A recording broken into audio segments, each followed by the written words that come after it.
আসসালামু আলাইকুম। কিভাবে অনলাইনে নামজারি আবেদন সাবমিট করবেন এবং ফি পরিশোধ করবেন সেটা একটা ভিডিও টিউটোরিয়ালের মাধ্যমে আজকে দেখাবো। শুরুতেই land.gov.bd ল্যান্ড পোর্টালে আসবেন এবং এখানে ই-নামজারি অপশনটি আছে।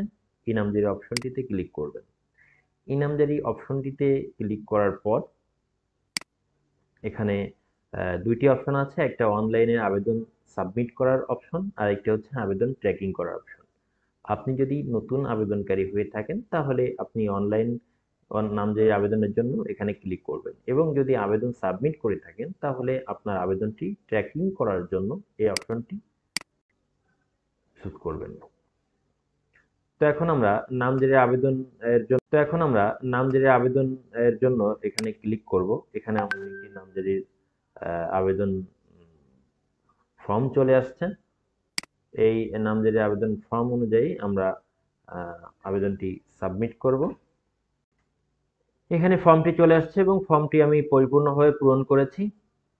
ফর্মটি পরিপূর্ণভাবে পূরণ হয়েছে। এখন ফর্মটি আমরা সাবমিট করব। সাবমিট অপশনে আমরা দাখিল অপশনে ক্লিক করলাম। দাখিল অপশনে ক্লিক করার সঙ্গে সঙ্গে আমার ফর্মটির যে তথ্যগুলো আমি পূরণ করেছিলাম সেই তথ্যগুলো আমার এখানে চলে আসছে। আমি একটু প্রিভিউ করে দেখলাম, যদি কোনো তথ্য ভুল হয়ে থাকে তাহলে আবার এই বাতিল অপশনে ক্লিক করে এটা পেছনের পেজে যাওয়া যাবে এবং যদি সবকিছু ঠিক থাকে তাহলে চেক বক্সে ক্লিক করে দাখিল অপশনে ক্লিক করব।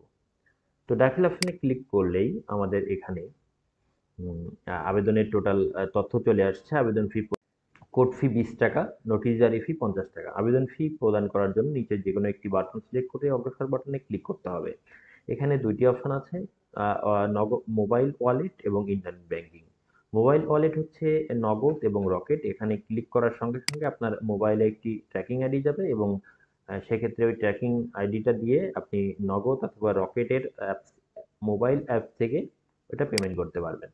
আর অনলাইন ইন্টারনেট ব্যাংকিংটা হচ্ছে আপনি আপনার যদি সঙ্গে ইন্টারনেট ব্যাংকিং এর ইনস্ট্রুমেন্ট গুলো থাকে তাহলে আপনি এখান থেকে পেমেন্ট করতে পারবেন। আমি ইন্টারনেট ব্যাংকিং এ ক্লিক করলাম।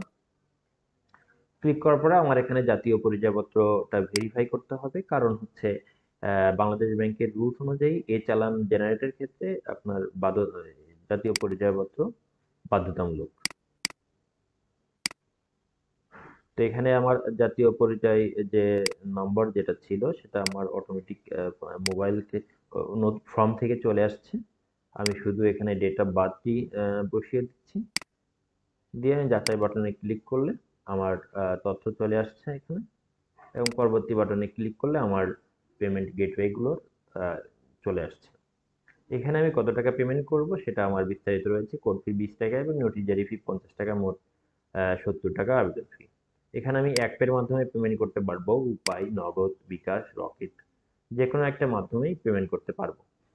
তো আমি এখন দেখাচ্ছি কিভাবে রকেটের মাধ্যমে পেমেন্ট করবেন। রকেট অপশনটি সিলেক্ট করলেন। সিলেক্ট করার সঙ্গে সঙ্গে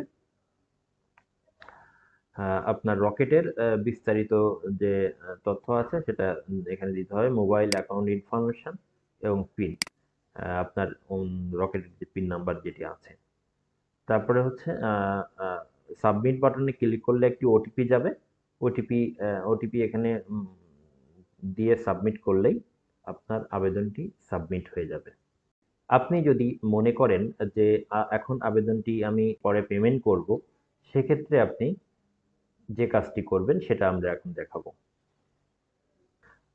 সেক্ষেত্রে আমি ভিডিওর প্রথমেই বলেছিলাম যে এখানে একটি ট্র্যাকিং অপশন আছে। আমরা এখান থেকে ট্র্যাকিং করব যদি পরবর্তী পেমেন্ট করতে চাই এবং যে আবেদনটা ওখানে আবেদন নাম্বারটি পড়েছে সেই আবেদন নাম্বারটি এখানে টাইপ করব এবং জাতীয় পরিচয়পত্র যে নাম্বারটি দিয়ে আমরা সাবমিট করেছিলাম সেটা আমরা এখানে টাইপ করব।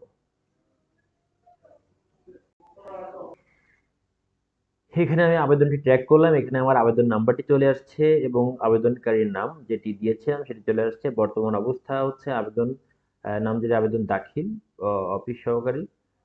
এটা হচ্ছে যে প্রাপকের নাম হচ্ছে মুন্নি খাতুন। আচ্ছা, এটা হচ্ছে মোবাইল নাম্বার আমি একটা দিয়েছি। দিলে আমার এখানে টোটাল ইয়ে চলে আসছে আর কি। এটা টোটাল ইনফরমেশনটা আমি চলে আসছে। এখন আমি পেমেন্ট করব। কিভাবে এটা পেমেন্ট করব সেটা এখান থেকে চলে আসছে, যে মোবাইল ওয়ালেট এবং ইন্টারনেট ব্যাংকিং। তো মোবাইল ওয়ালেট বা ইন্টারনেট ব্যাংকিং যেভাবে আমরা ওখানে পেমেন্ট প্রসেসটি করেছিলাম, ঠিক সেম ভাবে এখানে আমরা আবেদনটি ট্র্যাকিং করে আবেদনের পেমেন্ট প্রসেসটি করলাম। তো এখানে আমরা অনুরূপভাবে যাচাই করব এবং পেমেন্টের যে ইনস্ট্রুমেন্ট যেটা আছে সেটা করব। এখানে অনুরূপভাবে এক পে, উপায়, নগদ, বিকাশ সব চলে আসছে। ওখানে আমরা দেখিয়েছিলাম কিভাবে রকেটের মাধ্যমে পেমেন্ট করতে হয়। এখানে দেখাচ্ছি কিভাবে বিকাশের মাধ্যমে পেমেন্ট করতে হয়।